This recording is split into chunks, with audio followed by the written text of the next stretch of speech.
क्या बाजार में एक बहुत बड़ा रिस्क इनबिल्ट है जो मार्केट इग्नोर कर रहा है, या फिर ऐसी स्थिति है हमारे बाजारों की या इवन ग्लोबल मार्केट की जो बहुत बड़े झटके को एब्जॉर्व करने के लिए तैयार है? परिस्थितियां आप समझने की कोशिश करिए कि एक तरफ खाड़ी में एक बहुत तनावपूर्ण माहौल है, दूसरी तरफ अमेरिका में ब्याज दरें बेइंतहा बढ़ रही हैं, बॉन्ड यील्ड इशारा कर रहे हैं। फेड चेयरमैन की एक बहुत ही हार्श कमेंट्री फिर से आती है, एक इवेंट में बोल रहे थे क्रूड ऑयल $93 या उससे ऊपर जाने की तैयारी कर रहा है। नतीजे भी बहुत कुछ खास नहीं आ रहे हैं। इसके बावजूद मार्केट में एक रेजिलियंस है, एक अंदर से ताकत जिसको कहते हैं वो है। क्या ये ताकत सिर्फ इसलिए है कि बहुत सारे लोगों के पास पैसे हैं और कुछ स्टॉक्स जो हमें दिखते हैं, ज़्यादा चर्चा में रहते हैं, उनमें लोगों ने बहुत बड़ी पोजीशन ले रखी है और वो अभी बेच नहीं रहे हैं और इंडेक्स में इसलिए कोई बहुत बड़ा चेंज नहीं आ रहा है? और हो सकता है कि बहुत सारे स्टॉक्स में अच्छे खासे करेक्शन आ रहे हैं, या फिर बाजार एक कोई बहुत बड़े ट्रिगर का इंतज़ार कर रहा है, या वो हमारा पेशेंस टेस्ट कर रहा है, उसके बाद उसमें करेक्शन आ सकता है। क्या है बाजार की ये पहेली? क्योंकि कई बार ऐसा लगता है कि आज तो पूरी स्थिति बहुत ख़राब है, लेकिन मार्केट उसको झेल जाता है। ये परिस्थिति 2008 से 2018 से या उससे पहले के कई सारे इवेंट से बिल्कुल डिफरेंट दिख रही है। ये बदले हुए भारत की तस्वीर है, बदले हुए अमेरिका की तस्वीर है। ये है क्या दरअसल? क्या एक हाई रिस्क जोन में बाजार चल रहा है और हम उसको बार बार इग्नोर कर रहे हैं? ऐसे कुछ सवाल आपके मन में ज़रूर आते होंगे। मेरे मन में तो डेफिनेटली पूरे हफ्ते यही रहते हैं कि ये बाज़ार क्या है, दरअसल समझ में नहीं आ रहा है।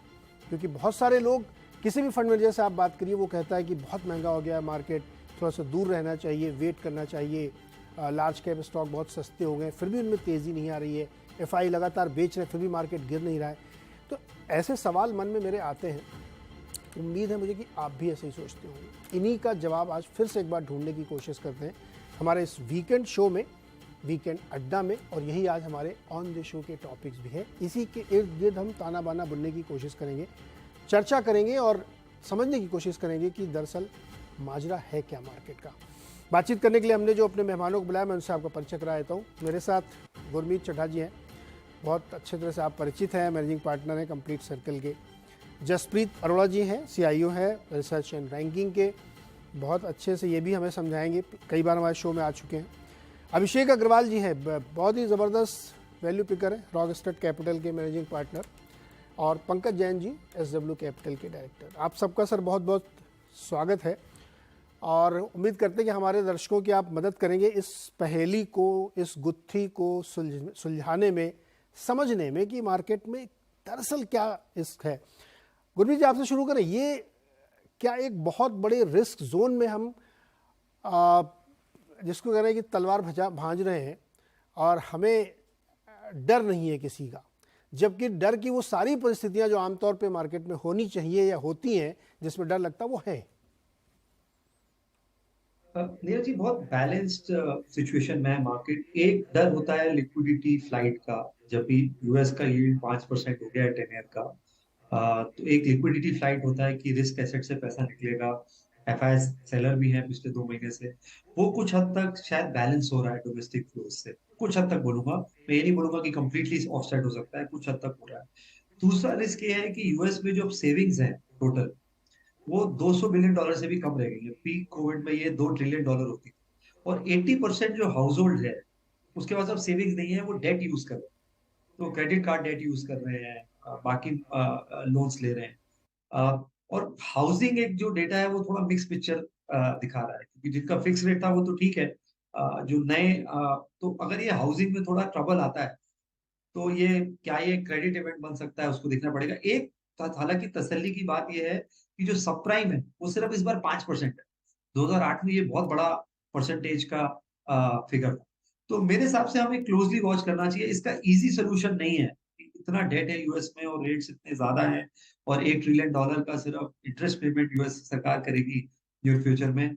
और दूसरी तरफ वो पैसा भी प्रिंट कर रहे हैं क्योंकि इनका डेट भी बढ़ता जा रहा है, और इन्फ्लेशन भी स्टिकी है। तो इसका ये एक डिफिकल्ट सिचुएशन है, थोड़ा समय लगेगा निकलने में। और एक क्रेडिट इवेंट का रिस्क आ सकता है। पर लिक्विडिटी फ्लाइट का जो रिस्क है वो कुछ हद तक जैसा मैंने बोला मैनेज हो रहा है। तो थोड़ा-सा कॉशन होने की ज़रूरत है। ऐसा कोई बहुत मैं नहीं बोलूँगा कि हम बहुत हाई रिस्क ज़ोन में हैं, पर डेफिनिटली कॉशियस होने की ज़रूरत है। दूसरा हमारे अपने बाज़ार में कोई बहुत यूफ़ोरिया नहीं है लार्जर मार्केट, थोड़ा स्मॉल मिड कैप में यूफ़ोरिया है। बट अगर आप निफ्टी को देखिए नीरज जी, एचडीएफसी और रिलायंस का दोनों का वेटेज 25% है। आईटी का वेटेज अगर आप ऐड करें, साथ में आप एचयूएल, एसबीआई और कुछ एक शेयर जोड़ें, तो लगभग 50% निफ्टी चला ही नहीं है या एक्चुअली 17,000 निफ्टी पे। तो लार्ज कैप स्पेस में और ब्रॉडर मार्केट में अगर निफ्टी 100 की बात करूँ, इतना कोई बहुत यूफ़ोरिया नहीं है। स्मॉल माइक्रो कैप्स में थोड़ा-सा है। तो मुझे बहुत हाई रिस्क नहीं लगता है, बट हाँ, डेफिनिटली थोड़ा-सा कॉशियस होने की बिल्कुल ज़रूरत नहीं, अभी आपने जो यूएस वाली बात कही ना, एक एक अपोलो वेल्थ मैनेजमेंट की रिपोर्ट है, उन्होंने 8-10 पॉइंट में समझाने की कोशिश की कि मार्केट में क्या सिचुएशन बन रही है। उसको पढ़ के ऐसा लगता है कि अब बस इससे ज़्यादा हाइक कर नहीं सकते आप यूएस में। एक भी हाइक आपने अगर की तो मार्केट टूट जाएगा बुरी तरीके से, क्योंकि आपने बताया ना कि वो सेविंग बची नहीं लोगों के पास। बहुत 0.2% के आसपास मेरे ख्याल में कुछ लोगों के पास सेविंग होगी, अगर अगर बुजुर्गों को छोड़ देते हो। डिलिक्वेंसी बहुत बढ़ रही है वहाँ पे, हर तरीके की क्रेडिट कार्ड वाली। उसके बावजूद देखिए डर नहीं है मार्केट में सर। खाड़ी में युद्ध चल रहा है, क्रूड भाग रहा है, बाइडेन साहब $100 बिलियन मांग रहे हैं और चाहिए एडिशनल। अभी कहाँ से आएगा? वो कर्जा ही तो लोगे आप, नोटें छापोगे। फिर भी मार्केट में डर नहीं है। क्यों नहीं है डर? ये मतलब ये किस बात की तरफ इशारा करता है? या फिर हम लोग इतने निर्भीक हो गए कि देख लेंगे जो होगा? है। नीरज जी, उल्टा मैं इस बात से थोड़ा घबराता हूँ क्योंकि जो बड़ा इवेंट होता है कभी टेबल पे नहीं होता है। जब यस यस बड़ा यस यस। इवेंट जब टेबल पे नहीं होता है तभी वो इवेंट बड़ा होता है, तभी उसे हम ब्लैक स्वान इवेंट बोलते हैं। तो जैसे मैंने बोला थोड़ा सतर्क रहने की जरूरत है। और यूएस मार्केट भी अगर आप देखेंगे, इकोनॉमिक रिकवरी जो यूएस की है काफी रिजिलियंट है। कंज्यूमर स्पेंडिंग डेटा देखिए, लेबर मार्केट देखिए, ओवरऑल उनके आप जीडीपी के आंकड़े देखिए। मेरा ये मानना है, मैं आपसे एग्री करता हूँ कि और रेट हाइक शायद ना हो, क्योंकि एक लैग इफेक्ट आता है मॉनेटरी पॉलिसी का। अभी यूएस की एक कंज्यूमर डेट रिपोर्ट पब्लिश होने वाली है, शायद इसी महीने होगी बहुत जल्दी। उसमें आपको ये सिचुएशन सामने आएगी कि जो कितना डेट कंज्यूमर अपनी जो इन्फ्लेशन को और खर्चों को फाइनेंस करने के लिए कितना डेट यूज कर रहा है। और एक जो टारगेट था फेड का कि लॉन्गर एंड डील को बढ़ाने का, वो लगभग मीट हो गया है जी। क्योंकि लॉन्गर एंड पहले रिएक्ट नहीं कर रहा था जब यूएस फेड हाई कर रहा था, क्योंकि बाजार को लगता था कि सस्टेनेबल नहीं है, रेट कट्स होंगे। तो कुछ हद तक वो ऑब्जेक्टिव मीट हुआ है, क्योंकि अगर यूएस लॉन्ग 10 ईयर 5% के आसपास एंकर होता है, तो इन्वर्टेड यील्ड कर्व आपका जो है फ्लैट हो जाता है। शॉर्टर एंड को थोड़ा ज़रूर नीचे आने की ज़रूरत है, बट वहाँ फिस्कल स्पेंडिंग इतना ज़्यादा है कि वो हो नहीं पा रहा है। तो मेरा ये मानना है, मैं आपसे एग्री करता हूँ, शायद पीक हमने देख लिया है फेड का, और थोड़ा-सा स्लो डाउन जो है वो बैक एंडेड होगा। तो हो सकता है कि फेड और हाइक ना करे या देखना चाहे 1-2 महीने before taking the next decision. Okay, ये एक पॉइंट ऑफ व्यू है डेफिनेटली। अग्रवाल साहब, आपको क्या लगता है, रिस्क जोन में है हम या सेफ जोन में है? नीरज जी, मुझे तो कहीं से भी कोई सेफ्टी वाली बात नजर आती नहीं है।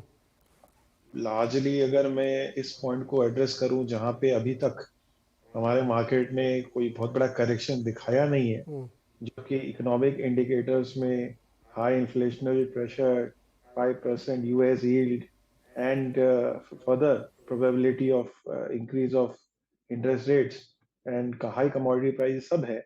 मुझे लग रहा है इट्स ओनली बिकॉज हमारी जो डोमेस्टिक डिमांड है वो अभी भी जो है बहुत रिजिलियंट है against the global markets and strong है।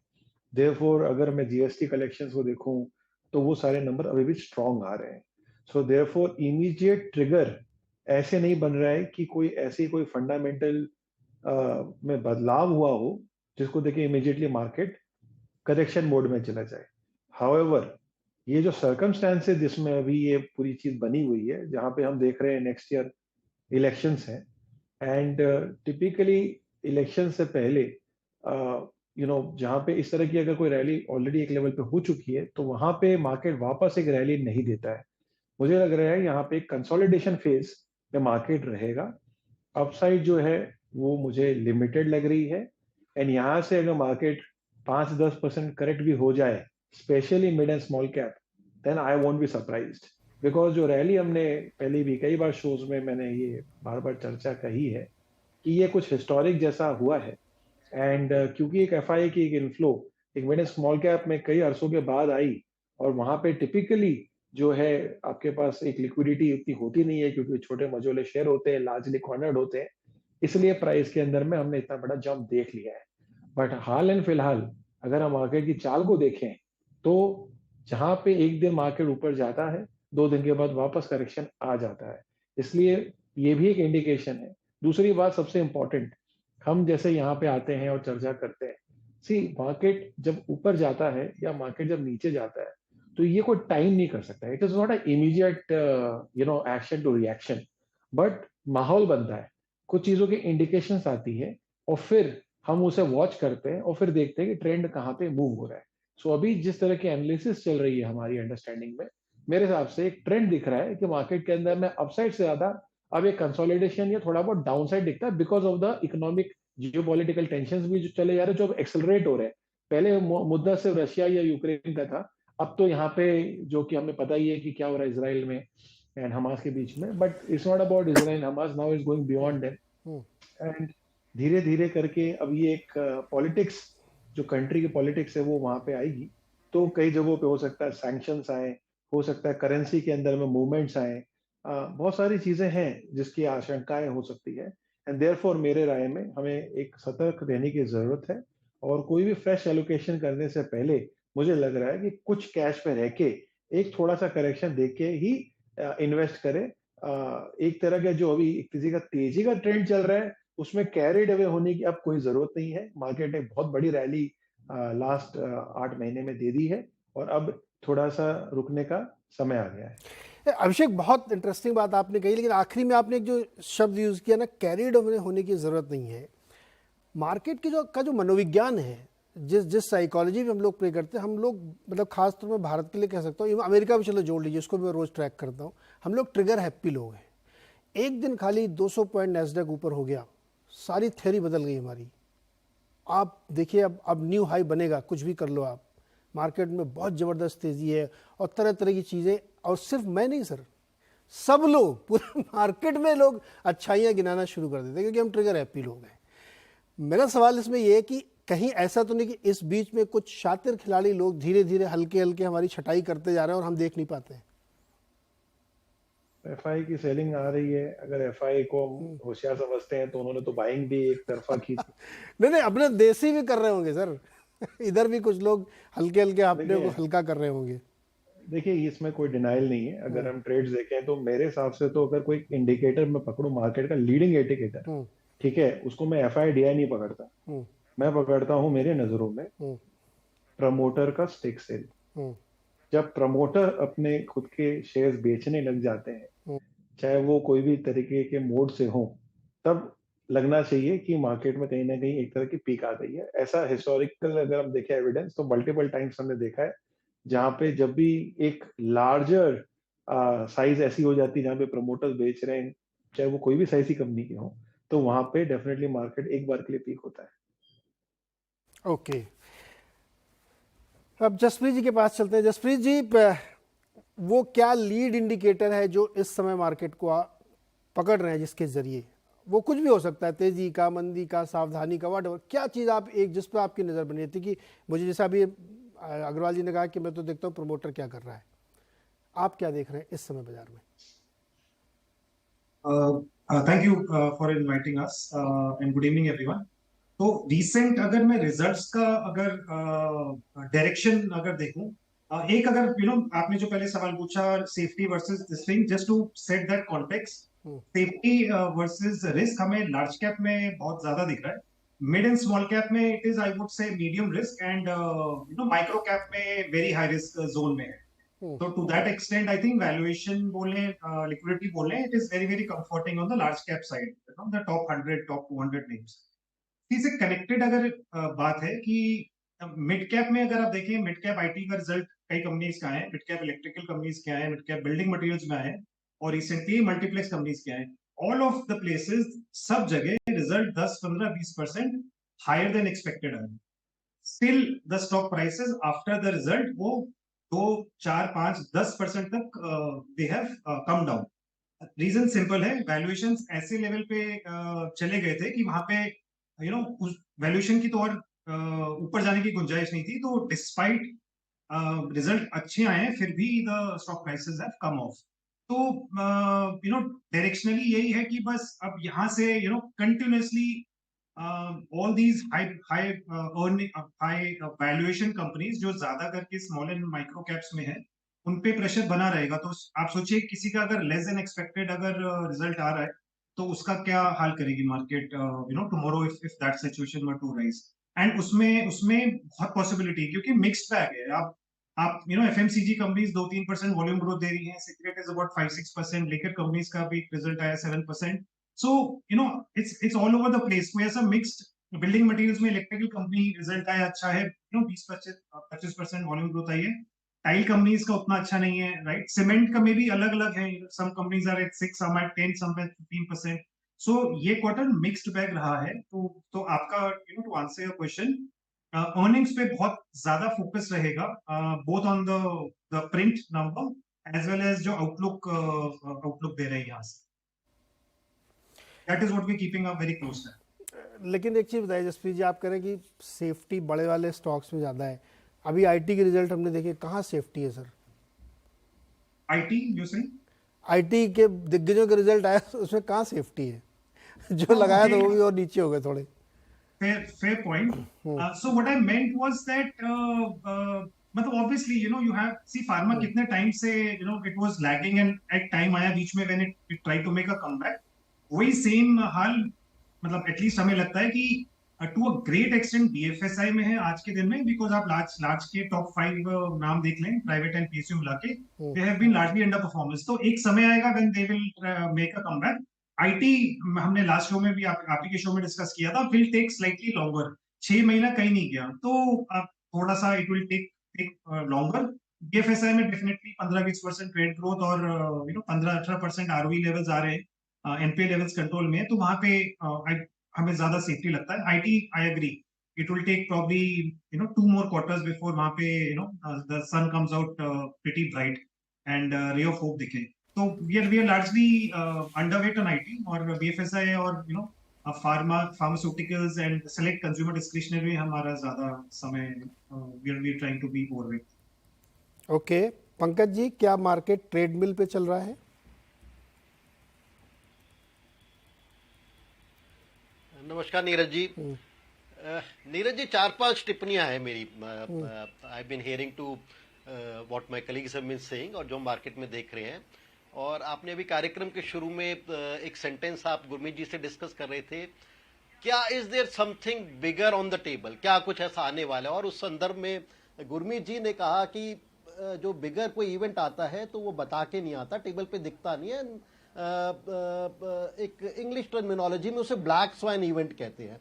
एंड अगर ब्लैक स्वाइन इवेंट की बात करें, something like 9/11 was a black swine event. और इस पे मैं थोड़ा सा आउट ऑफ कंटेक्स्ट जा रहा हूँ। I was sitting in a private conference with some leading say fund manager on alternate investment funds और ये जो डेल्टा हेजिंग या ऑप्शन स्ट्रैटेजी में आजकल बहुत बड़ा खेल हो रहा है, बहुत बड़ा बड़ा पैसा आ रहा है and people have been making money, people have been making returns में करीब 18% से लेके 48% तक लोग बाग कंसिस्टेंट रिटर्न बना रहे हैं पिछले 3-4 साल में। But what I was arguing with them and I think most of them agreed कि इसमें कोई भी strategy on a intraday basis if we encounter a black swan event, I think they were not fully hedged. और जो generation इसमें ज्यादा काम कर रही है, may be they have not seen that black swan event. So I think वो एक आई थिंक मार्केट थोड़ी कॉम्प्लेसेंट हो गई। What I am trying to say कि मार्केट इस टाइम थोड़ी सी कॉम्प्लेसेंट हो गई है, और complacent because of liquidity flows हो गई है। The kind of domestic liquidity we are seeing, हम अपने यहां भी देख रहे हैं और जनरली देख रहे हैं, आप भी रोज डाटा देखते हैं, म्यूचुअल फंड्स के एसआईपीस के डाटा देख रहे हैं। I think domestic liquidity is something which is enormous and which is keeping the market afloat. मैं ये नहीं कह रहा कि मार्केट बहुत महंगी हो गई है। I think there are still serious pockets of stock, serious pockets of sector जहां पर हमारे को लगता है कि अभी भी सेफ्टी नेट हैगा। But on a risk reward ratio अगर हम करें तो डेफिनेटली आई थिंक मार्केट थोड़ी सी स्टिकी है, मार्केट में शायद इस टाइम रिस्क ज्यादा है, रिवॉर्ड कम है, बट कुछ एक सेक्टर्स अभी भी हमारे को काफी अच्छे लगते हैं.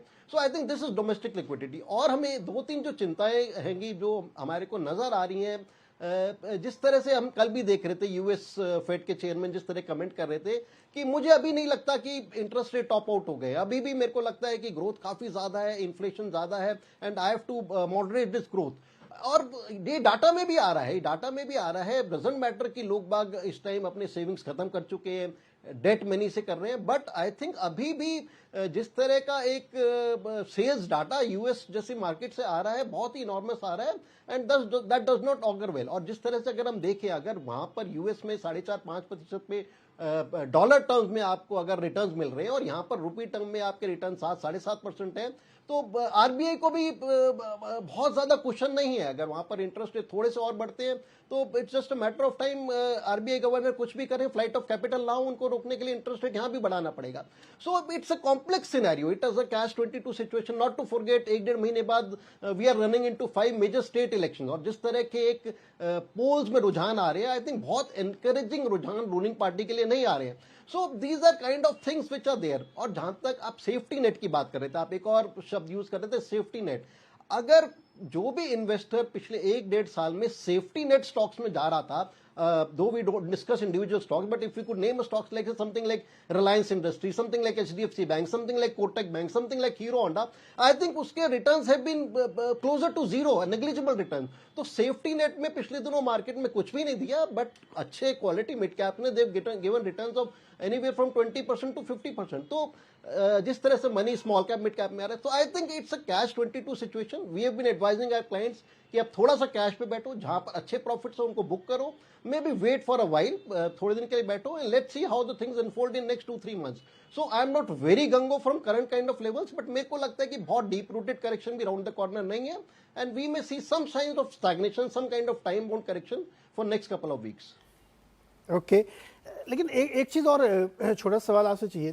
बीच बीच में हम लोग देखते हैं कि ब्लिप आते हैं, और वो ब्लिप इस तरह के होते हैं जो सेंटिमेंट थोड़ा चेंज करने की कोशिश करते हैं. जैसे रियल एस्टेट को ले लीजिए आप. जब पॉलिसी अनाउंसमेंट हुआ अपने भारत में, उसके बाद आप देखिए रियल एस्टेट में एक नई तरीके की थ्योरी बनी, और फिर से उसमें एक बड़ी रैली हमने देखी अक्रॉस द बोर्ड, और पूरा जो कॉन्टेक्स्ट पहले चला था बिल्कुल वो उसी तरीके से सेट होता हुआ दिखा.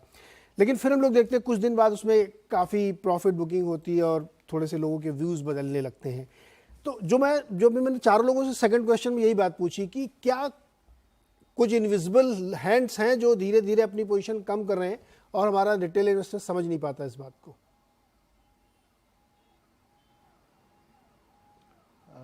मेरे से पूछे जी पंकज जी, आपसे यही वाला. नहीं, बिल्कुल जैसा नीरज जी, जैसा मैं अभी कह रहा था कि I think there are some pockets of resilience, some pockets backed by I wouldn't use the words absolute fundamentals, but backed by some kind of theory, and real estate is one of them.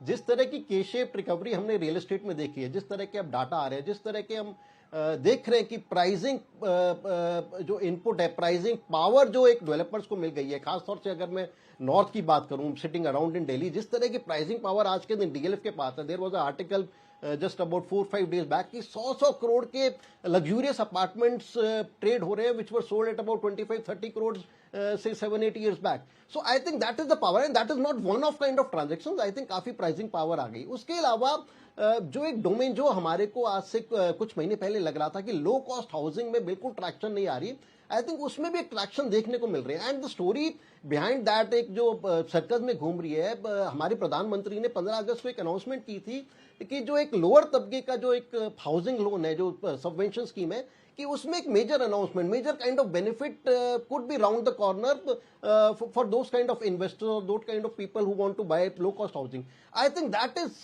One announcement market is trying to wait, and market is trying to expect, और लगता है कि उस तरह की announcement आ गई तो वो एक लोअर तबके के हाउसिंग को भी काफी अच्छा एक इनपुट देगी. तो I think real estate as a space मेरे को लगता है अभी भी अट्रैक्टिव लगती है. जब जैसे आप कह रहे थे कि छोटा सा ब्लिप आता है, छोटी सी करेक्शन आती है, बहुत ज्यादा सस्टेन नहीं कर पाती, and again it bounces back. So I think real estate मेरे को लगता है कि अभी भी अगर किसी भी तरह का ब्लिप किसी कारण से आए, this is one pocket definitely quality पे ध्यान देना चाहिए, not across the board. This is one pocket which could still do well. जी गुरमीत सर, दो सेक्टर ऐसे हैं जो जिनके रिप्रेजेंटेटिव रिजल्ट आ चुके हैं, आईटी के और एफएमसीजी भी. अब तीन बड़े जायंट ने दे दिया तो क्या बचा, उसके नीचे सब फिर वैसे ही आएंगे. क्या रिजल्ट कह रहे हैं ये तीन दोनों सेक्टर, क्या इंडिकेट कर रहे हैं बेसिकली रिजल्ट सीजन के लिए या मार्केट के लिए? नीरज जी, मिक्स रिजल्ट्स हैं. अगर आप एफएमसीजी देखें तो नेस्ले के नतीजे इतने खराब नहीं थे, क्योंकि नेस्ले का जो रूरल मिक्स है वो 20-22%, अर्बन मिक्स ज्यादा है. प्लस जो उनको कमोडिटी डिसइंफ्लेशन का ज्यादा फायदा मिला, क्योंकि मिल्क एक बड़ा कमोडिटी है जो उनके प्रोडक्ट्स में प्रोफाइल में यूज होता है. उनका D2C प्लेटफॉर्म अच्छा कर रहा है. ई कॉमर्स सेल अब 6% सेल्स को कंट्रीब्यूट कर रही है. थोड़ा सा रूरल में फोकस कर रहे हैं, मैगी के नए वेरिएंट्स वगैरह निकाले हैं उन्होंने, मसाला, तीखा मसाला और बाकी सारा, तो काफी फोकस कर रहे हैं रीच पे. और स्टॉक में थोड़ा स्प्लिट आया तो थोड़ा सा एक लिक्विडिटी रिलेटेड था. मार्जिन एक्सपैंड हुआ ठीक ठाक, जैसा मैंने आपको बताया, उनको ज्यादा बेनिफिट मिला मार्जिन का. लेकिन वहीं पे HUL का नतीजा थोड़ा कम आया. 2% ही वॉल्यूम ग्रोथ है. रूरल इन्फ्लेशन अभी भी उनको हिट कर रहा है, अक्रॉस सेगमेंट्स कर रहा है, ब्यूटी पर्सनल केयर पे कर रहा है, फूड एंड बेवरेजेस पे कर रहा है, अक्रॉस कर रहा है. HUL का रूरल शेयर काफी ज्यादा है. ITC की भी नतीजे मिक्स थे. वॉल्यूम ग्रोथ सिगरेट का थोड़ा सा कम हुआ है. बट हमारा आगे एक अच्छा फेस्टिव सीजन है, स्टेट इलेक्शंस है, आपको गवर्नमेंट के से भी थोड़े इनिशिएटिव्स मिलेंगे. MSP में बढ़ोतरी हो रही है, इन्फ्लेशन थोड़ा सा कम हो रहा है, लंबा वेडिंग सीजन है, तो मुझे लगता है कहीं ना कहीं रूरल फोकस स्टॉक थोड़ा अच्छा करे. तो मैं अगर मैं देखूं तो मुझे ITC मुझे लगता है सबसे रीजनेबल वैल्यूड है इस पूरे पैक में. एक थोड़ा रिस्क रहता है हमेशा सिगरेट की ड्यूटीज को लेके, बजट कह रहा हूँ, बट पिछले 3 साल से वो काफी स्टेडी रहा है. उसके अलावा IT में क्या हुआ है कि जैसे जहां भी गाइडेंस कट हुआ है वहां बाजार डिसअपॉइंट हुआ है, प्राइस नीचे आया है. जैसे इन्फोसिस है, TCS लगभग फ्लैट है, फ्लैटिश ग्रोथ थी. HCL ने अच्छे नतीजे दिए, क्योंकि HCL का जो पोर्टफोलियो है वो थोड़ा सा नॉन डिस्क्रिशनरी ज्यादा है, इंफ्रा ERD रिलेटेड ज्यादा है. तो HUL जब जब बाजार IT में तेजी आई थी तो HCL उतना बड़ा भी नहीं था, क्योंकि वो डिस्क्रिशनरी शेयर उसका कम है उसमें. प्लस उनका एक सॉफ्टवेयर बिजनेस है जो कि अलग है, तो थोड़ा ज्यादा डाइवर्सिफाइड. मिड कैप IT के में कुछ एक कंपनीज ने अच्छे नतीजे किए तो बाजार ने रिवॉर्ड किया. तो मुझे लगता है बाजार बहुत बैलेंस्ड है. और जब भी इंटरेस्ट किया हमने ना, स्पेशली जो न्यू इन्वेस्टर्स हैं, हमने हाई इंटरेस्ट रेट्स लंबे समय के लिए नहीं देखे. पिछले 10 साल में हमने हमेशा लो रेट्स देखे हैं. तो एक जो नई रियलिटी धीरे धीरे, चाहे फेड रेट बढ़ाए ना बढ़ाए, इंटरेस्ट रेट थोड़े लंबे समय तक ज्यादा ऊपर के लेवल पे रहने वाले हैं. तो जो हाई पी स्टॉक्स होंगे वहां पे आपको प्रॉफिट बुकिंग देखने को मिलेगी. एक भी क्वार्टर अगर थोड़ा भी डिसअपॉइंटिंग होगा तो या थोड़े नतीजे इन लाइन होंगे तो भी हो गया. पॉलीकैप के नतीजे बहुत अच्छे थे, volume growth I, cables and wires में मार्जिन प्रोफाइल बढ़ा, बट शेयर पे इतनी बढ़ोतरी थी कि थोड़ी सी प्रॉफिट टेकिंग आपको ऊपर के लेवल पे देखने को मिली. तो वैल्यूएशंस पे ज्यादा फोकस करें और रीजनेबल ग्रोथ को दें, क्योंकि ऑल्टरनेटिव आज जो है वो 7.5% आपको गवर्नमेंट बॉन्ड में मिलता है. और थोड़ा अगर अगले 12-18 महीने आपका हुए और थोड़ा भी यील्ड नीचे आएगा तो शायद बॉन्ड भी आपको अर्ली डबल डिजिट रिटर्न दे सकता है विद सम वॉलेटिलिटी. अभी बॉन्ड इंक्लूजन भी होना है अगले साल इंडियन गवर्नमेंट बॉन्ड्स का. तो थोड़ा सा मुझे लगता है वैल्यूएशन को लेके फोकस करना चाहिए. बहुत अनरीजनेबल वैल्यूएशन मत दीजिए, और थोड़ा सा पोर्टफोलियो को बैलेंस करने की जो है जरूरत. ओके अभिषेक जी, क्या फिर इस परिस्थिति में जो हमने देखा, तो एक दो मैनेजमेंट से हम लोगों ने अभी रिजल्ट सीजन के दौरान हम लोग बात करते रहते हैं. दो बहुत इंटरेस्टिंग इनसाइट्स हैं जो मैं आप लोगों के साथ शेयर करूँ, फिर उस पर आप लोग कमेंट करिए. एक मैंने बजाज ऑटो के शर्मा जी से बात की, तो उन्होंने ये बताया कि उनका जो इस बार का हाईएस्ट एवर 2000 करोड़ का एबिटा और मार्जिन इंप्रूव हुआ इसलिए हुआ कि उन्होंने प्रीमियमाइजेशन बहुत किया है. थोड़ा बहुत इनपुट कॉस्ट का भी उनको फायदा हुआ, लेकिन प्रीमियम सेगमेंट में बहुत अच्छी ग्रोथ आई है, 125 सीसी एंड अबव. ये वन लाइन स्टेटमेंट बहुत लोडेड है, अपने आप में एक कहानी कह रहा है जो पिछले कोविड से अब तक चली आ रही है. दूसरा हमने बात की जो कीस्टोन रियल्टर्स के रुस्तम जी, उनसे मैंने बात की जब, तो उन्होंने ये बताया कि 2 ब्रैकेट में वो डील कर रहे हैं, 1 से 3 करोड़ और 3 से 7 करोड़ के फ्लैट्स में, और उसमें धुआंधार डिमांड है, कोई दिक्कत नहीं है. ये भी अपने आप में उसी कहानी का एक दूसरा पार्ट है, दूसरे सेगमेंट का पार्ट है. ये जो पूरी तस्वीर हमको बनती हुई दिखाई दे रही, जो मैं आपसे कह रहा था कि कुछ हाईलाइटेड स्टॉक्स, कुछ हाईलाइटेड थीम्स, कुछ हाईलाइटेड सेक्टर्स ग्लोरीफाई हो रहे हैं, दिख रहे हैं, चल रहे हैं, पैसे बन रहे हैं लोगों के, और हम अब उसी को मार्केट समझ रहे हैं। लेकिन बहुत बड़ी संख्या में जो स्टॉक्स हैं वो शायद परफॉर्म नहीं कर रहे हैं। क्या ये सही है अभिषेक जी? जी बिल्कुल नीरज जी, मैं आपकी बात से बिल्कुल सहमत हूँ। जहाँ तक आपने ये सिलेक्टिव सेक्टर्स की बात की, मैंने अपने इंट्रोडक्शन में भी कहा था कि हमारे मार्केट में अभी तक जो तेजी बनी हुई है, या अभी तक मार्केट में अदरवाइज मैं इसको अगर डिफरेंट तरह से कहूँ कि कोई बड़ा करेक्शन नहीं आया है, वो इसलिए बिकॉज हमारी डोमेस्टिक ग्रोथ या डोमेस्टिक डिमांड बहुत स्ट्रांग है। अब यहाँ पे मेरे हिसाब से जो एक पार्ट आपने अभी कवर किया, प्रीमियाइजेशन, वो आ रहा है हमारे स्ट्रक्चरल कंजम्पशन पैटर्न चेंज की वजह से। इससे पहले एक हम लोग जिस पैटर्न्स में रहते थे कि भाई एक मिडिल रेंज में ही कंजम्पशन होता था, अब कोविड के बाद जैसे मार्केट एक्सपांड हुआ और लोगों की जो प्रेफरेंस है वो बदली, तो अब मार्केट जो है, जैसे कि हमारे जीडीपी बढ़ रहा है, और पर कैपिटा जीडीपी एक लार्ज इंडिकेटर होता है, जहाँ पे जब कोई कंट्री की पर कैपिटा जीडीपी एक बार $2000 के ऊपर निकल जाती है, तो उनके जो रोटी कपड़ा मकान वाला जो एक पार्ट होता है, जो कि सपोज 18 से $2000 ही पकड़ लें, तो उसके बाद जो भी अगर इंक्रीमेंटल आती है तो लार्जली वो कंजम्पशन की तरफ जाती है। अब उस कंजम्पशन में ये प्रीमियम होता है। That's where the reason is कि जो हाउसिंग की हम बात कर रहे हैं, जहाँ पे एक बड़ी टिकट साइज में परचेज हो रहा है, और ये ऐसी बात नहीं है कि कोई लास्ट मंथ या 3 महीने की बात है, ये कोविड के बाद से लेकर अभी तक हमने देखा है 3 साल में ये पैटर्न चले आ रहा है।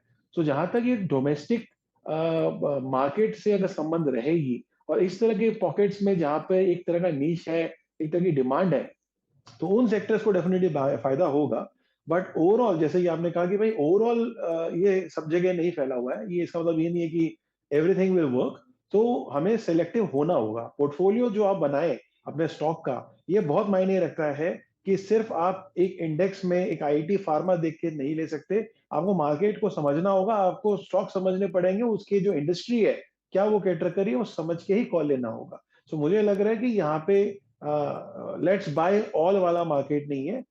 One has to be cautious where they are entering and look at the pattern which is sustainable and structural, और वहीं पे ही बेट लेना चाहिए। ओके गुरमीत, आप इसमें कुछ ऐड करना चाहते हैं इस पॉइंट पे, जो दोनों स्टेटमेंट हमने आपको बताए? जी मेरे से पूछ रहे हैं? हाँ, मैं कह रहा हूँ कि जो दो स्टेटमेंट है इसमें आप कुछ ऐड करना चाहते हैं, क्योंकि बहुत इंटरेस्टिंग स्टेटमेंट लग रहा है मुझे।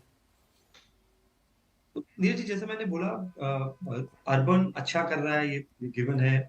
और कुछ पॉकेट्स में कोविड रिलेटेड बिहेवियरल इम्पैक्ट भी है। मुझे लगता है लोग जब घर पे रहे बहुत समय, उनको लगता है एक तो नई हाउसिंग, आप देखिए होम इम्प्रूवमेंट पे कितना एक्सपेंडिचर हो रहा है। आज आप कजारिया के नंबर्स देखिए, आप टाइल मेकर्स और टाइल मेकर्स के नंबर देखिए, आप कंज्यूमर अप्लायंसेस के नंबर देखिए।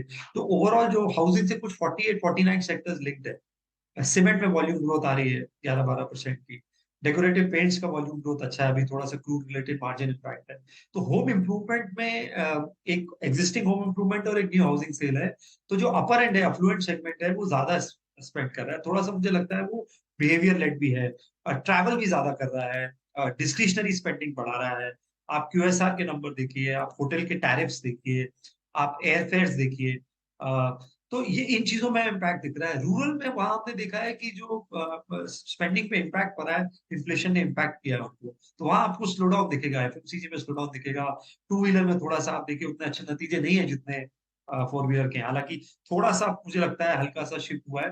तो ये और बाजार उस चीज को प्राइस कर रहा है। मैं ये मान रहा हूँ कि इंडियन मार्केट्स में एक चीज जो मुझे अच्छी लग रही है, जो अच्छा नहीं कर रहा है वो कुछ हद तक प्राइस में, और जो अच्छा कर रहा है उसको बाजार रिवॉर्ड कर रहा है। तो आप देखिए आईटी के नतीजे अच्छे नहीं है, तो आज इन्फोसिस वाईटीटी डाउन है 15%, 20% डाउन है। आज एचसीएल टेक है, टेक महिंद्रा है 15, 16, 18 के मल्टीपल पे है। वो मल्टीपल नहीं है जो डिजिटल को मिलता था। फार्मा में जहां नतीजे अच्छे आए हैं, जैसे न्यूलैंड है या अच्छे ब्रांडेड जेनरिक्स में है, वहां बाजार ने बहुत अच्छा रिवॉर्ड किया है। जहां नतीजे अच्छे नहीं है, डिवीज है या दूसरी सीडीएमओ में इश्यूज है, या केमिकल में जैसे इश्यूज आए, मार्जिन प्रेशर है, चाइना रिलेटेड फैक्टर, वहां बाजार जो है। तो मुझे लग रहा है ये मार्केट बहुत क्लियर सिग्नल दे रहा है कि इंटरेस्ट रेट्स हाई है, डिस्काउंटिंग फैक्टर ज्यादा है। जहां अच्छा परफॉर्मेंस होगा आप अपने आप को पार्क करिए। तो आपका सबसे बड़ा जो हेज है वो आपका अर्निंग्स रिपोर्ट। अगर अर्निंग स्ट्रांग है, वैल्यूएशन रीजनेबल है, तो आप वोलेटिलिटी अच्छा नेविगेट करेंगे। अगर आप होप ट्रेड्स कर रहे हैं, मोमेंटम ट्रेड्स कर रहे हैं, तो आप बेसिकली स्पेकुलेटिव ट्रेड कर रहे हैं, उसमें किस तरफ भी पासा पलट सकता है। ओके सर, मुझे एक छोटा सा ब्रेक लेना है, वापस आते हैं तो जसप्रीत जी के पास और पंकज जी के पास इन दो स्टेटमेंट के काउंटर स्टेटमेंट में आपको सुनाऊंगा, फिर उस पर ही बातचीत करेंगे। गूगली यही होगी ना शो की। लौटते ब्रेक के बाद स्वागत है एक बार फिर से आपका वीकेंड अड्डा में। और आज हम मार्केट की फिर से वही पहेली समझने की कोशिश करें। हर हफ्ते ये कोशिश होती है, आपके मन में उस हफ्ते उठने वाले सारे सवाल हम पूछेंगे और उसके जवाब लेंगे। काफ़ी चर्चा हुई इसमें। अब मैंने कहा था कि मैंने आपको स्टेटमेंट बताए कीस्टोन रियल्टर्स के और बजाज ऑटो के। अब मैं आपको बताता हूँ अल्ट्राटेक ने क्या कहा और HUL ने क्या कहा। HUL के रिजल्ट्स आए और उन्होंने कहा कि अब रूरल इलाकों में उनको बहुत अच्छी रिकवरी दिख रही है और इन्फ्लेशनरी इम्पैक्ट काफ़ी कम हो गया है। दूसरी बात अल्ट्राटेक ने कही अपने नतीजों में, नंबर्स पे नहीं, उन्होंने कहा कि उनको रूरल डिमांड दिख रही है सीमेंट में और उनकी इनपुट कॉस्ट काफ़ी कम हो गई है। तो ये जो दो शब्द मैंने पकड़ लिए कि ये रूरल और छोटे शहरों वाली डिमांड लौट रही है, और अगर सीमेंट बिक रही है तो घर बन रहा है, घर बन रहा है तो मतलब कमाई हो रही है ना। ये तो आप मान के चलें। और HUL अगर कह रहा है रूरल डिमांड आ रही है तो फिर तो प्रॉपर मान चाहिए। तो पंकज जी, ये दोनों स्टेटमेंट और जो पहले वाले दोनों स्टेटमेंट हैं, अब सबको जोड़ के बताइए क्या चल रहा है मार्केट में। I think Neeraj ji, though HUL and Ultratech, they are very big identities, and I think they must be having reasons for putting this statement. But I think ground reality अभी पूरी तरह I think इस पे नहीं है। I think जिस तरह की हमने रिपोर्ट्स पढ़ी हैं, चाहे वो अखबार में हो, मीडिया में हो, इवन माउथ टू माउथ हो, I think challenges rural sector में ही थे और रूरल सेक्टर में ही है अभी। ठीक है, अगर उसके हम पॉजिटिव साइड पे देखें, मॉनसून हैज़ बीन गुड और अब एक इलेक्शन सीजन स्टार्ट हो गया, चाहे वो स्टेट इलेक्शंस हो, फिर कुछ महीनों में लोकसभा इलेक्शंस हो। और जनरली जब इलेक्शन सीजन होता है या बिगर इलेक्शंस होते हैं, रूरल इकोनॉमी में किसी ना किसी तरह पैसा एक्स्ट्रा पहुंचता हैगा। सो अगर उन संदर्भ से देखें, and if we tend to give strong weightage to what HUL and UltraTech या cement company saying, definitely that augurs well. But मेरे को अभी भी ऐसा लगता है कि अर्बन एरियाज में जिस तरह की रिकवरी देखी गई है, जिस तरह की स्पेंडिंग पावर है, और मे बी वो स्पेंडिंग पावर शायद इसलिए भी थी कि वहां पर सेविंग्स एब्सोल्यूट टर्म में सेविंग्स काफी ज्यादा थी, रूरल में शायद इतनी ज्यादा सेविंग्स नहीं थी स्पेंडिंग। तो अभी भी I think area of concern I think rural ही हैगा। और अगले 1-2 क्वार्टर ये देखना पड़ेगा, जिस तरह के कमेंट्स इन कंपनियों से मिले हैं, क्या ये कमेंट्स एक्चुअली जो इनके रिजल्ट्स आते हैं अगले 2 क्वार्टर में उसमें देखने को मिलते हैं। So I would take it with pinch of salt, I would keep my fingers crossed. और अभी मैं इन स्टेटमेंट से गंगो ना होके I would not give full marks to कि अभी रूरल रिकवरी स्ट्रांग हो गई है। सो आई थिंक अभी भी जो अर्बन एरियाज रिलेटेड पॉकेट्स है वहां पर ज्यादा स्ट्रेंथ है। एक सेक्टर जो मेरे को लगता है कि जिसमें अभी भी पॉकेट ऑफ वैल्यूएशन या बहुत ज्यादा स्ट्रेच नहीं हुई है, I think PSU banking sector. जिस तरह के पिछले 2 क्वार्टर के PSU बैंकिंग सेक्टर के रिजल्ट्स आए, आप इसमें स्टेट बैंक को अलग भी रख दीजिए, इवन जो स्मॉलर बैंक है, स्मॉलर इन द सेंस उनके नीचे वाले बैंक है, something like BOB, something like Canara Bank, Punjab National Bank, I think बहुत encouraging vibes I think Punjab National Bank दे रहा है काफी क्वार्टर्स के बाद। यूनियन बैंक ऑफ इंडिया की बात करें, इंडियन ओवरसीज बैंक की बात करें, काफी इंकरेजिंग रिजल्ट्स आ रहे हैं। और मेरे को लग रहा है जिस तरह का quality of management in banks में आ गया, आई वाज रीडिंग आर्टिकल कि इन 7-8 बैंक्स में अब जो टॉप मैनेजमेंट है काफी यंग मैनेजमेंट है, they have another 4-5-6 clean years to go, and वो एक कंसिस्टेंट इन पॉलिसी देखने को मिलती है। और उसके अंदर मैं आई थिंक एक मार्केट में भी एक थीम है कि गवर्नमेंट इंटरफेरेंस अब काफी कम हो गई है PSU बैंक में। So I think this is one space मेरे को लगता है कि अगले 2-3 क्वार्टर अच्छे रिजल्ट थ्रो करने चाहिए। थोड़ी बहुत हमने करेक्शन पिछले 3-4 हफ्तों में देखी है, but this is one space जो मेरे को लगता है अभी भी काफी पोटेंशियल है और जो एक सेफ्टी नेट हैगा यहां पर हैगा। उसके बाद अगर ऑटोमोबाइल स्पेस की बात करें, अगर आप बजाज ऑटो की बात करें थे, आई थिंक बहुत ही एनकरेजिंग, बहुत अच्छे रिजल्ट्स आए हैं बजाज ऑटो के, जो 4 व्हीलर्स के something like Maruti, Mahindra, Tata Motors, इनके रिजल्ट्स एक्सपेक्टेड है। But I am very sure कि इनके रिजल्ट भी काफी अच्छे आएंगे। नॉट टू फॉरगेट कि जिस सीजन में अब हम चल रहे हैं, दिस इज फेस्टिवल सीजन, और इस क्वार्टर के जब रिजल्ट्स आएंगे अगले क्वार्टर में काफी अच्छे तोड़फोड़ वाले रिजल्ट्स आने चाहिए। तो I think this is another sector जो मेरे को लगता है कि इंस्पाइट ऑफ वैल्यूएशन थोड़ी सी बढ़ गई हैं, बट यहां पर भी मेरे को लगता है कि एक डिसेंट वैल्यूएशन या डिसेंट रन अप इन्वेस्टर्स को या ट्रेडर्स को मिल सकता है. So I think we have to search for pocket of resilience, pocket of safety, pocket जहां पर फंडामेंटल्स अच्छे हैं, पॉकेट जहां पर सेक्टर रोटेशन हो रही है. फार्मा भी अब हम देख रहे हैं कि पैसा वापस आ रहा है, जो सिलेक्ट फार्मा कंपनीज हैं उनमें पैसा वापस आ रहा है. So that could be another pocket जहां पर हमारे को लगता है कि पैसा बन सकता है. सो इन अ वे एक कमेंट में पढ़ रहा था ट्विटर पे, शायद आपके ही सिस्टर चैनल की वो थी, कि 80 to 85% of the mutual fund money is parked in about 358 shares. So this is another area of concern कि जो एक accumulation एक particular 300-400 स्टॉक्स में हो जाती है, तो ब्रॉड बेस रैली है या नहीं है, आई थिंक इस पर एक क्वेश्चन चिन्ह है. So to sum it all, I don't think कि एक बहुत स्ट्रॉन्ग कोई डाउनटिक मार्केट में आने वाला है. मार्केट में कॉशियस रहिए, मार्केट में सेफ्टी नेट के साथ रहिए, थोड़े लिक्विडिटी के साथ रहिए, and remain in pockets of resilience and pocket of strength. और जो अगर हम देखें तो ढूंढना बहुत मुश्किल नहीं है उनको. ओके, जसप्रीत सर, आपका टेक क्या है इस पूरे सिनेरियो पे? नीरज जी, सीमेंट में अगर बात करें तो इसमें ज्यादा जो बड़ा लिफ्ट आता है, मतलब मैं उस सेक्टर को बहुत समय से मैंने ट्रैक किया है, तो उस एक्सपीरियंस से बोल रहा हूँ कि वो ज्यादा प्राइस हाइक से आता है, एंड पोस्ट प्राइस हाइक वो कितना एब्जॉर्ब होता है. पिछले 3 से 4 महीने में देखेंगे कंटिन्यूस न्यूज फ्लो रहा है, north south east west. Recently again south में हुआ है कि प्राइस हाइक्स हो रहे हैं, to some extent absorbing, but वो हर बार इट गेट्स रिवर्स्ड क्योंकि मार्केट एब्जॉर्ब नहीं कर पाता है. क्लियरली मीनिंग कि मार्केट की जो डिमांड है वो उतना स्ट्रॉन्ग नहीं, राइट. रही बात आउटलुक की कि आगे जाके demand outlook is very great, और at least better than what it was, जो पिछले कपल ऑफ क्वार्टर्स में देखा गया है. I would largely agree with that, and मुझे उस स्पेस में उतनी प्रॉब्लम नहीं है, या ये reasonably positioned there. Price hikes अच्छे हैं, कॉस्ट प्रेशर्स थोड़ा बहुत नीचे आ रहे हैं, and we are obviously hitting, हम जो अगला सेकंड हाफ है that is the construction peak construction season, and obviously pre election थोड़ा बहुत लिफ्ट होता है, तो उस हिसाब से सीमेंट थोड़ा सेफ जोन लग रहा है.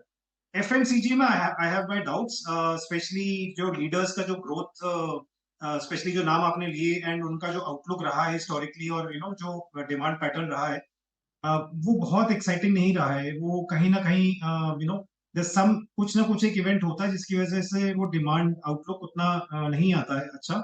एंड ले दे के बाद वो मतलब अभी 2% पे है, तो वो कितना ही मतलब अच्छा हो जाएगा, 2 का 3 होगा या 4 होगा ना, स्विंग कितना ही बड़ा हो जाएगा. बट मार्केट तो दे लुक फॉर एरियाज जहाँ पे वॉल्यूम ग्रोथ 8, 10, 12% वाले पॉकेट्स बहुत है मार्केट में, right. We spoken about in electrical space देख लीजिए, टाइल्स देख लीजिए, बिल्डिंग मटेरियल ओवरऑल बहुत पॉकेट्स हैं जहाँ 8, 10, 12% वाले बहुत है. तो FMCG in particular, the rural FMCG में हमारा बहुत ज्यादा एक्साइटमेंट नहीं है. मैनेजमेंट चाहे जितना भी एक्साइटेड हो स्पेस को. ओके, तो डॉट कनेक्ट नहीं हो रहा है भाई ठीक से. अग्रवाल जी, डॉट कनेक्ट नहीं हो रही है, ये कहानी बैठ नहीं रही ठीक से. अभिषेक जी, क्या किया जाए? ये पॉइंट क्या है कि रूरल रीजन के बेसिस पे आप एक स्ट्रक्चरल चेंज आ गया सिस्टम में, और अब ये डिमांड सस्टेनेबल रहेगी, इसका कॉल नहीं ले सकते, बिकॉज इन्फ्लेशनरी प्रेशर को भी ध्यान में रखना पड़ेगा. अल्टीमेटली हमें ये भी देखना है कि कंपनियां मार्जिन सस्टेन करनी चाहिए, ग्रोथ आनी चाहिए एंड प्रॉफिट बनानी चाहिए. अगर फाइनली ग्रोथ आ रही है और बॉटम लाइन एड अप नहीं होगा, तो आपकी वैल्यूएशन किस बेसिस पे जस्टिफाइड होगी? हम बार बार अगर हम देखें आज पूरे डिस्कशन में हर पैनलिस्ट ने वैल्यूएशन को लेकर कंसर्न जताई है, और वैल्यूएशन तब सस्ते होते हैं जब आपके नीचे प्रॉफिट लाइन बढ़ती है.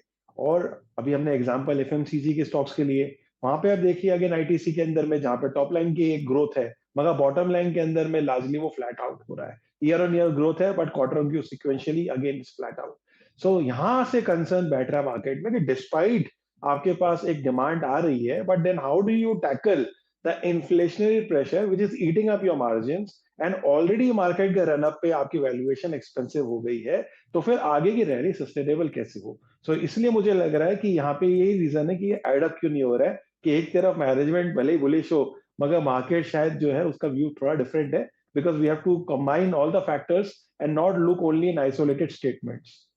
ओके, मार्केट मूडी है, अभी उसका मूड नहीं है इन चीज़ों की डिस्काउंटिंग लेने का. जैसे गुरमीत सर, आईटी देखिए आप, नतीजे अच्छे, आउटलुक खराब, गाइडेंस वाइडेंस काट कर दिया, है ना। अभी अगले क्वार्टर में, 2 क्वार्टर में, 3 क्वार्टर में क्या होगा।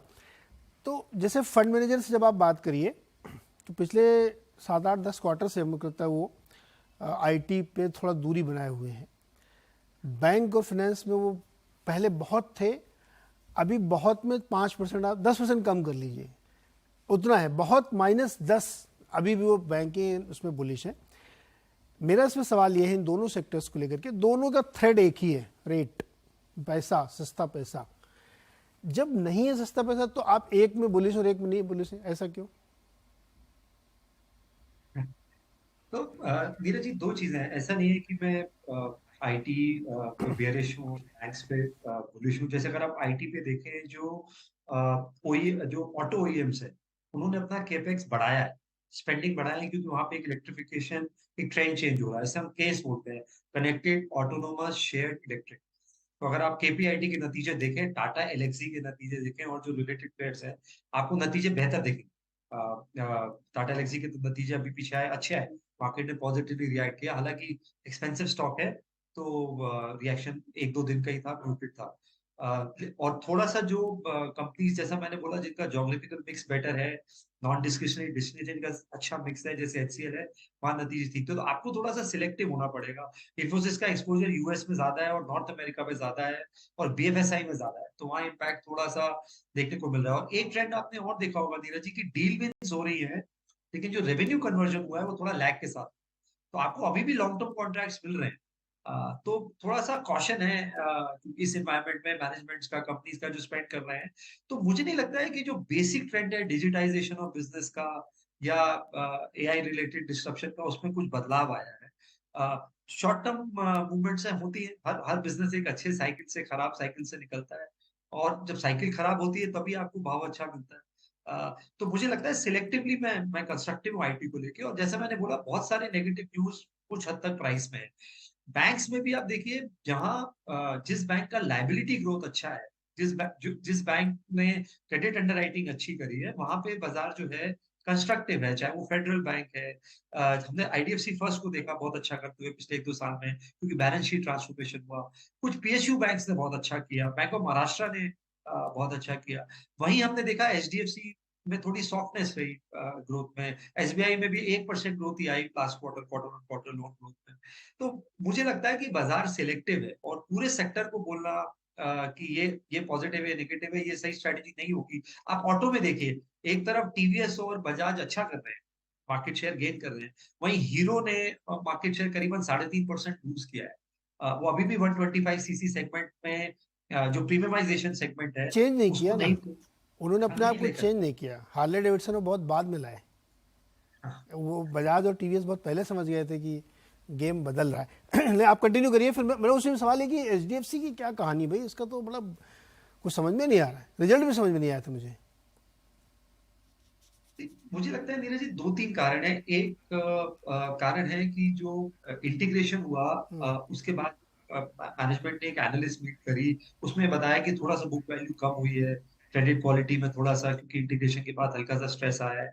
और निम्स पे प्रेशर आएगा, क्योंकि आप एचडीएफसी के जो बल्क डिपॉजिट्स हैं, उसको आपको रिप्लेस करने में बैंक के टाइम लगेगा। उसके अलावा 23-24 लाख करोड़ की बैलेंस शीट है, उसको सस्टेनेबली 20% ग्रो करना, मतलब एक कोटक और एक फेडरल बैंक हर साल ऐड करना, तो इतना आसान नहीं होगा। और बट वैल्यूएशंस रीजनेबल हो गए हैं, तो मुझे लगता है एक लैग के बाद बैंक को अच्छा करना चाहिए। गोल्ड स्टैंडर्ड क्रेडिट अंडरराइटिंग है, ये टेम्पररी ब्लिप्स है।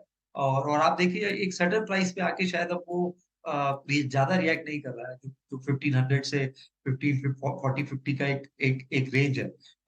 और बैंक जहां सैचुराइजेशन हो रहा है क्रेडिट का, जिसे मैं बोलता हूँ जो यूपीआई मूवमेंट है बैंकिंग का, कि आप क्रेडिट, छोटा क्रेडिट जा रहा है, वहां पे जो है बाजार ज्यादा फोकस कर रहा है। जैसे अफोर्डेबल हाउसिंग है, तो होम फर्स्ट पे आप देखिए अच्छे अच्छे नंबर्स आ रहे हैं। सिमिलरली कुछ अच्छी निश एनबीएफसीज हैं जो बहुत अच्छा लैंडिंग कर रही हैं, कुछ सिर्फ वुमेन इन्वेस्टर्स को लैंड करती हैं, कुछ ने कुछ ज्योग्राफीज का परसेप्शन ही चेंज कर दिया कि यूपी खराब था तो वहां लैंड नहीं कर रहा है, तो वहां पे बाजार थोड़ा सा एक्शन दिखा रहा है। तो मुझे लग रहा है हॉर्सेस फॉर कोर्सेज है, आप अच्छा करेंगे तो आपको रिवॉर्ड मिलेगा, आप सबड्यूड रहेंगे तो बाजार रिवॉर्ड नहीं। यही तो दिक्कत है सर, वो कुछ कर नहीं रहा 3 साल से, उसको करना चाहिए। पंकज जी, आप एचडीएफसी बैंक में कंस्ट्रक्टिव है कि नहीं? कंस्ट्रक्टिव बताइए।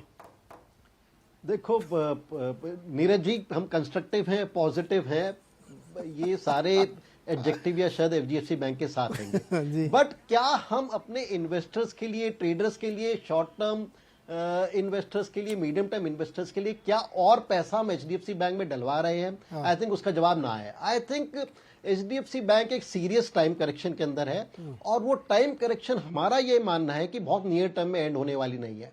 And there are plenty of options available in the market with decent kind of safety, क्योंकि एक आर्गुमेंट जो एचडीएफसी फैंस का रहता है कि you will not get this kind of safety, this kind of fundamentals at this kind of pricing। अरे ये सब बातें तो सही है, but I think everybody in this market, most of the person in this market are out there to make money in a decent way. And अगर आपका HDFC bank वो पैसा नहीं ग्रो कर पा रहा, तो I think there are, whenever HDFC starts running, जब भी उसके अंदर एक स्प्रिंट आएगा, हो सकता है may B you and up losing initial 4-5%, but उसके बाद आप गाड़ी में चढ़ जाना।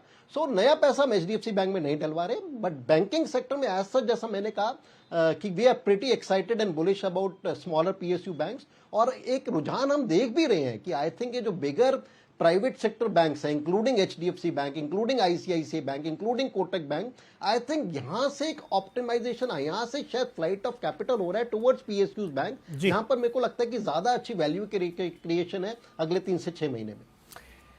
एचडीएफसी बैंक पिछले 3 साल से नहीं किया, और अभी भी जैसा पंकज जी कह रहे हैं कि एक सीरियस टाइम करेक्शन में जा रहा है। कोई रिकमेंडेशंस नहीं यहाँ पे, बाई कॉल, सेल कॉल, कुछ भी नहीं है। ये सिर्फ एक जिक्र था, इसलिए हमने किया। डिस्क्लोजर आप लोग ज़रूर ध्यान रखें। जब गुड से कोई कंपनी ग्रेट बन जाती है, तो वहाँ पे एक ठहराव आता है, और वो हम सब आपकी ज़िंदगी में भी आता है, करियर में भी आता है। ये एक बहुत ही नेचुरल प्रोसेस है। इस बात को भूलना नहीं चाहिए, क्योंकि मार्केट हमेशा कॉमन सेंस और लाइफ प्रिंसिपल पे चलता है। एचडीएफसी शायद उसी लेवल पे पहुँच गई कि वो गुड से ग्रेट कंपनी बन गई है, अब उसमें एक ठहराव है। तो अगर आप बहुत ज़्यादा उसमें कुछ उम्मीद करते हैं, तो शायद आपको इंतजार करना पड़ सकता है।